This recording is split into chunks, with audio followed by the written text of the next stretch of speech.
بسم اللہ الرحمن الرحیم۔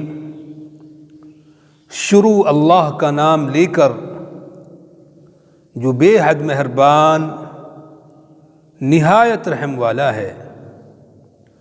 الہاکم التکاثر حتی زرتم المقابر۔ الہا یلہی الہاءً، اس کا ترجمہ ہوتا ہے غافل کرنا، بے پرواہ کرنا۔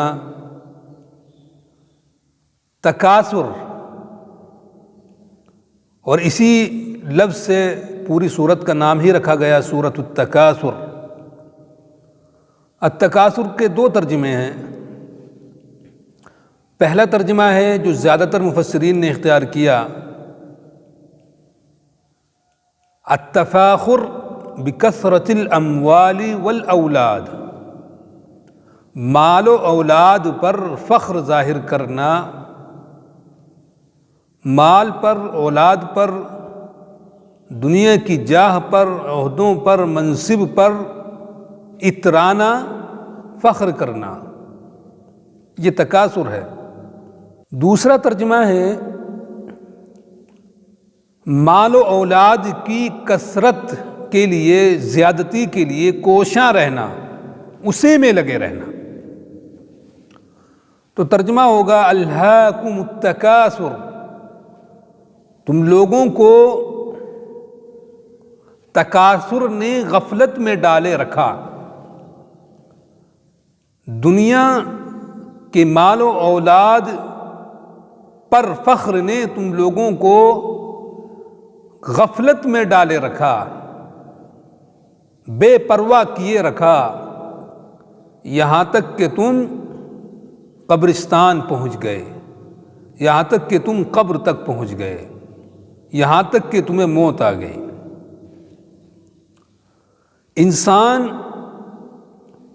اس دنیا میں الجھ کر دنیا کی خوشنمائیوں، یہاں کے مال، دولت، اولاد، انہی میں لگ کر رہ جاتا ہے اور انہی پہ فخر کرتا رہتا ہے۔ انا اکثر منک مالا واعز نفرا، میرے پاس تجھ سے زیادہ مال ہے، تجھ سے زیادہ جائیداد ہے، ہمارے پاس گاڑی ہے، بنگلہ ہے، تمہارے پاس کیا ہے؟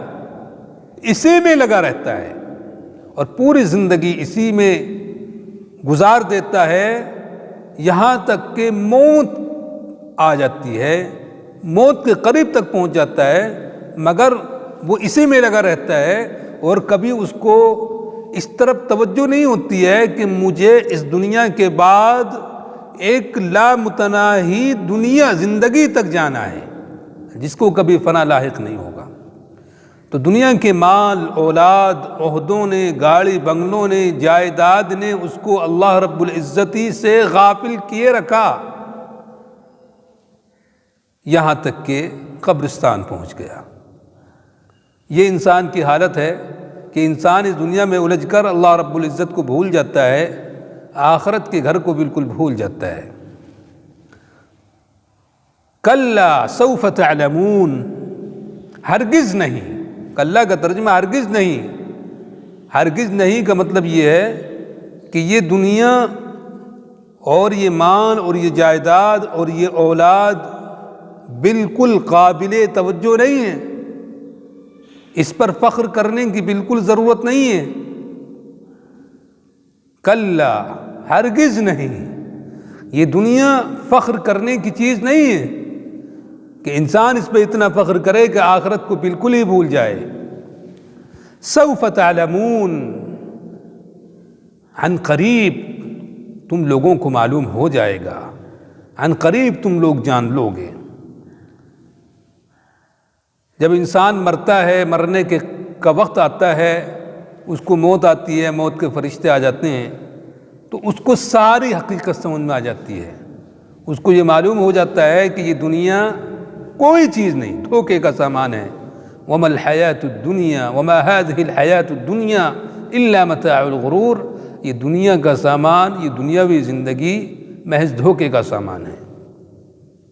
کلا سوف تعلمون، سوف تعلمون، عن قریب تم لوگوں کو سب کچھ معلوم ہو جائے گا۔ جب تم قبر میں جاؤ گے، مر جاؤ گے، تو سب معلوم ہو جائے گا کہ دنیا کیا ہے۔ ثم کلا سوف تعلمون، پھر تاکید کے طور پہ فرمایا پھر ہرگز نہیں۔ ہرگز نہیں کا مطلب کہ یہ دنیا اور یہاں کا مال، جائیداد، اولاد یہ فخر کرنے کی چیز نہیں ہے۔ اتنا فخر کرے انسان کہ رب سے غافل ہو جائے، آخرت سے غافل ہو جائے۔ سوف تعلمون، عن قریب تمہیں معلوم ہو جائے گا۔ تو پہلا جو ہے کلا سوف تعلمون، اس سے مراد جب انسان مرتا ہے، قبر میں پہنچتا ہے اور قبر کا عذاب ہوتا ہے، موت کے فرشتے اس کو دکھلائی دیتے ہیں، تو اس کو کچھ نہ کچھ حقیقت سمجھ میں آ جاتی ہے۔ پھر فرمایا ثم کلا سوف تعلمون، پھر عن قریب تم لوگ جان لو گے۔ قیامت کے دن جب قبروں سے اٹھایا جائے گا، جہنم اور دوزخ سب کچھ سامنے ہوگا، تو اس وقت پوری حقیقت کھل کے سامنے آ جائے گی، شک و شبے کی بالکل گنجائش نہ رہے گی۔ کلا، ہرگز نہیں، یہ دنیا، یہاں کی رنگینیاں، یہاں کی خوشنمائیاں، یہاں کی آل و اولاد بالکل قابل توجہ نہیں ہے، فخر کرنے کی چیز نہیں ہے کہ ان پر فخر کی وجہ سے، ان میں زیادتی کی وجہ سے بندہ اتنا منہمک ہو جائے کہ آخرت کو اور رب العزت والجلال کو بالکل بھول جائے۔ تیسری مرتبہ تاکید فرمائی، لو تعلمون علم الیقین، اگر تم لوگ دنیا کی حقیقت کو جان لیتے یقینی طور پر، اگر تم لوگ دنیا کی حقیقت کو یقینی طور پر جان لیتے، لما الہاکم التکاثر، تو یہ دنیا تمہیں ہرگز دھوکے میں اور غفلت میں نہ ڈالے رکھتی۔ لیکن تم لوگوں نے دنیا کی حقیقت کو جانا نہیں، سمجھا نہیں، اس لیے اس کے چکر میں پڑے رہے، اس کو کمانے میں اور اس پہ فخر میں پڑے رہے۔ لترون الجحیم، واللہ، قسم محذوف ہے، واللہ لترون الجحیم، بخدا تم لوگ جہنم کو دیکھو گے، ضرور بھی ضرور جہنم کو دیکھو گے۔ جب بندہ جہنم کو دیکھے گا تو ساری حقیقت کھل کر سامنے آ جائے گی۔ وبرزت الجحیم لمن یری، جہنم کو لا کے سامنے رکھ دیا جائے گا۔ لترون الجحیم ثم لترونها عین الیقین، پھر تم لوگ جہنم کو دیکھو گے عین الیقین، یقینی طور پر۔ پہلے سے مراد جب بندہ قبر میں جائے گا، موت کے فرشتے ہوں گے، موت آئے گی، قبر میں جائے گا تو کچھ نہ کچھ حقیقت جہنم کی اس کے سامنے آ جائے گی۔